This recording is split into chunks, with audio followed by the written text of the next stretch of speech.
SsangYong Corando clap 4e.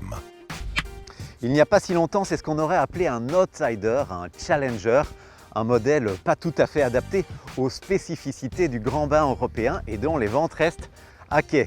Sauf qu'entre-temps, on a appris à nager chez SsangYong et plutôt bien, et ça pourrait être utile aujourd'hui. Suffisamment bien pour torpiller la concurrence?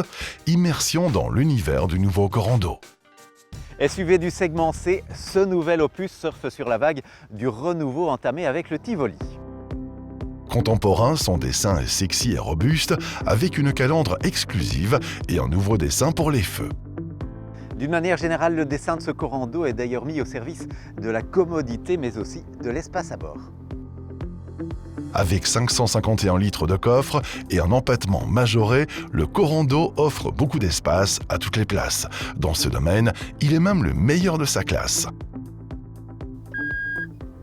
Évidemment, les familles apprécieront, d'autant que l'équipement de sécurité est lui aussi bien fourni.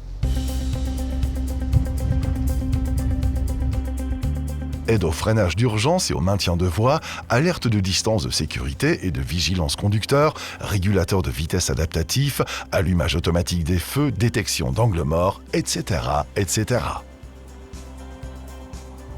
Vous l'ignoriez peut-être, mais SsangYong est spécialiste du 4x4 depuis 60 ans. Du coup, son Corando peut recevoir une transmission intégrale, quelle que soit la motorisation ou la finition retenue.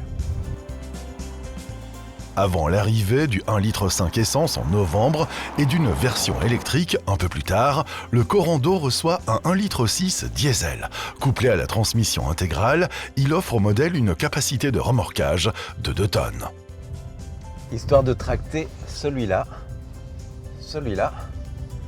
ou encore mieux, celui-ci.